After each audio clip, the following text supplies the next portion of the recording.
person is different, that person is to be eliminated. There is no such thing as freedom of speech, freedom of religion, freedom to think, freedom to even do whatever you want to pursue happiness. That's under Marxism. Why am I just reading the definitions here? It's simple, to give you some idea what it really is, to give you young people exactly what it is. Bernie Sanders is going after the young people for a reason. Adolf Hitler did the same thing. Lenin did the same thing along with Stalin. They went after the young people. They used the young people. Hitler used the young people. Mao Zedong used the young people. The communist dictator who started communism in North Korea used the young people. Matter of fact, Fidel Castro used the young people, and so did Ho Chi Minh in Vietnam.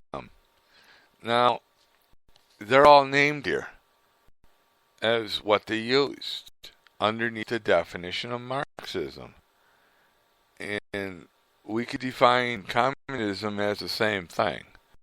Matter of fact, it is. Feminism. Now, this is a subject that most women don't want me to even talk about that are feminist. But did you know that according to the feminist doctrine, that feminism falls underneath the category of communism or Marxism?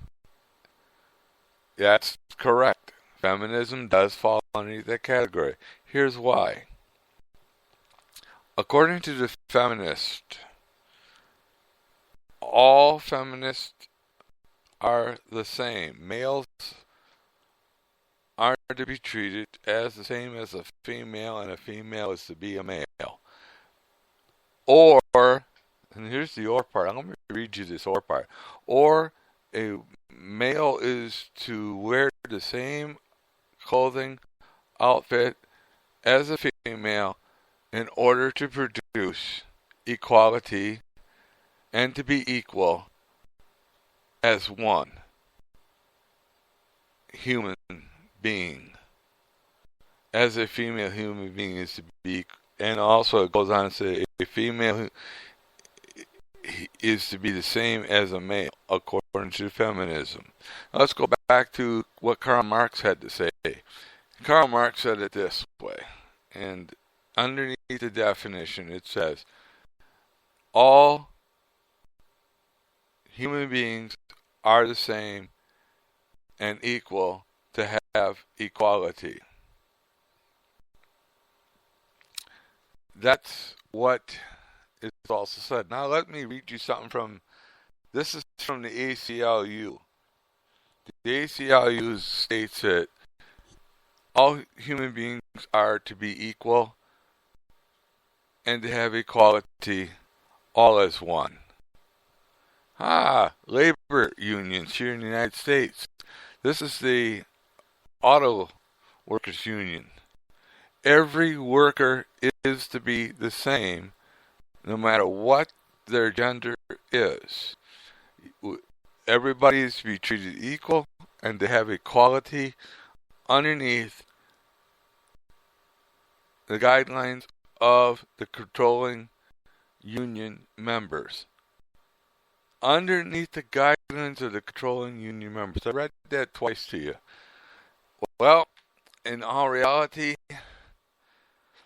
Marxism is a labor union, as we said in early definitions. That's exactly what it is. It's a labor union designed to control human beings.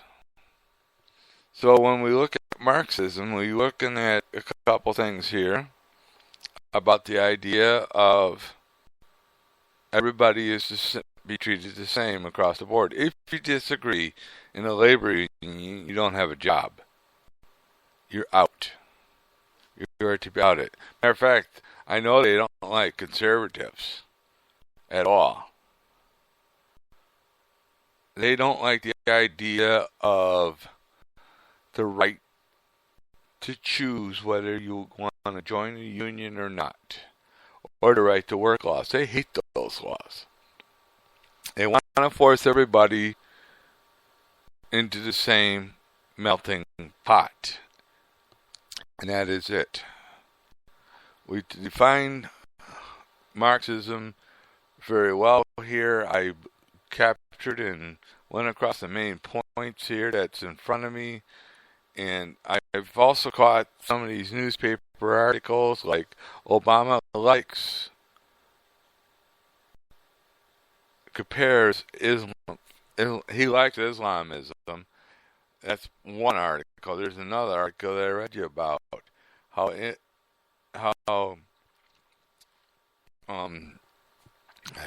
Obama really defines how Islamism is supposed to be, the same as Marxism and or communism. It's to be the same in the sense. Now, under Marxism, there's no such thing as ownership of private property. Remember what I said. The government owns everything. The government controls everything. The government is everything. Now, some of you may say, what about religion or being religious? The words were government controls everything or the government is everything. That's how it's defined. The government is your religion. 100% of Marxists are atheists. And let's go back to what Obama said about Islamic Muslims. 100% of all Muslims are atheists. Now you may say, well, the man that wrote the Quran wrote about God. Well, he's an atheist. Doesn't believe. If you read your history around 634 AD or 600 AD, it shows that he was an atheist. He didn't believe in God. He believed in himself. And himself as being the head of a religious occult group. And again, let's go back to the definition. The head of a religious cult group, which is also Marxism. Now we define economics here today under Marxism. The government owns all and controls all. According to Hillary Clinton, and I'm going to have to pick on her a little bit here today, a lot more than Bernie Sanders. According to Hillary Clinton, big government should find ways to control all things. Sounds kind of interesting. The government should find ways to control all things. All liberal ideas are to be correct, according to her. All feminist ideas are to be correct, according to her. Now, excuse me. Now, I know that Donald Trump and Hillary Clinton are talking about female things here in the election. And I happen to know that she even said, deal me in. She wants to be involved in this because she's a feminist. She believes that government has the right to control women's rights. The government, again, has the right to control women's rights. Let me read to you that again. Hillary Clinton believes that the government has the right to control all women's rights, making all women equal and to have equality, so that no male could even better themselves. For all women must be better than males. Pretty unique feminist point of view, isn't it? That us men are not equal to women, but yet she wants them to be equal. A little controversy there. The real other thing that you got to look at is she wants everybody to wear the same thing and to look the same. I sure in the heck would not want to even look like that ugly thing and the ugly woman called Hillary Clinton. I sure would hate to have that hairstyle. Remember when I was speaking about and giving a definition of feminism and what God says? Kind of an interesting thing when you look at 1 Corinthians chapter 12 and read from all the way to chapter 14. Also, God speaks about why women should not cut their hair and to make themselves look like men.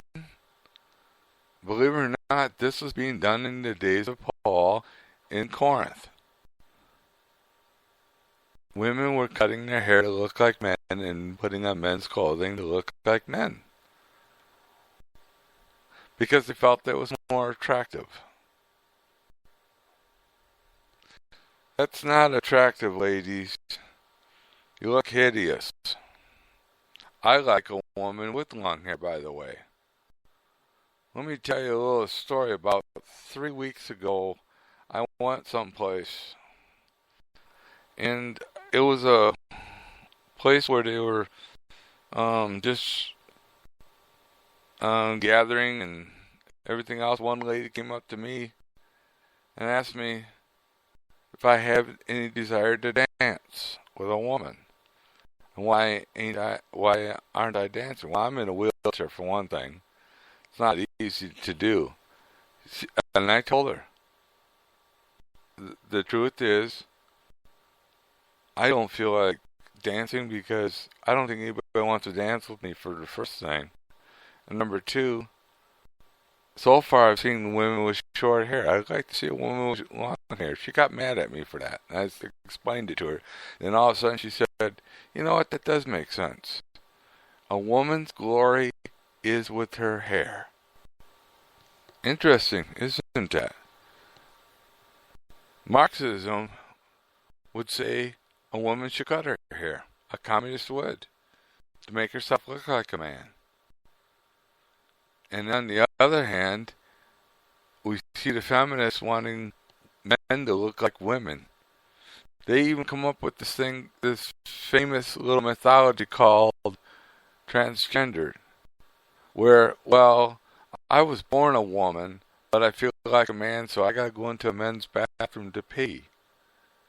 Vice versa, they force boys to say that they feel like girls so that they could go in girls' bathrooms just to pee. And guess what?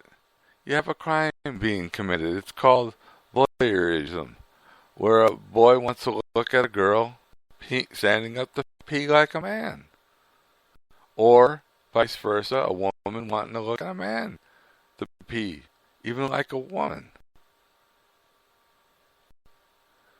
And believe me, I really would get upset if a woman decided to walk into the men's bathroom. I'd actually call the police, because it's a improper thing to do. It's not very good. It's immoral. And we talk about immorals. So Marxism really brings out immorality to be the key thing. But anyways, later on in some other episode, we're going to go a little bit deeper into this political idea. Not now, but later on.